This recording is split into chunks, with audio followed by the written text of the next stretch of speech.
Ang order po natin ngayon is Mango Graham Deluxe. High quality po ang mga ginagamit namin ingredients dito, kaya binabalik-balikan ng customers. Habang bine-blender nga yung ating flavor ay nilagyan ko na ng tapioca pearl at nilagyan ko na rin ng cream cheese na walling. Ito nga at natapos na yung ating mango shake, so nilagay ko na yung kalahati, tapos nilagyan ko siya ng graham sa gitna para magkaroon siya ng accent.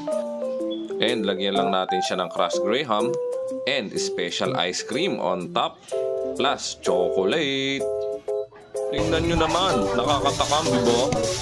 Paano masabi? Kontrabida ka talaga, kalbo. Shout out sa ating suki ng Coke Float, Rapa Baculo. Ayun, sumisilip pa, oh. Madali lang po itong gawin, kaya pwede nyo idagdag sa menu ng inyong cafe. Habang ginagawa ko naman itong Coke Float, ay ginagawa naman ni manager yung 3 order ng fresh lemon juice with Yakult. Very healthy naman ang drinks na ito ngayon, tamang-tama sa may mga sipon tulad ko. Alright, pwede na i-deliver.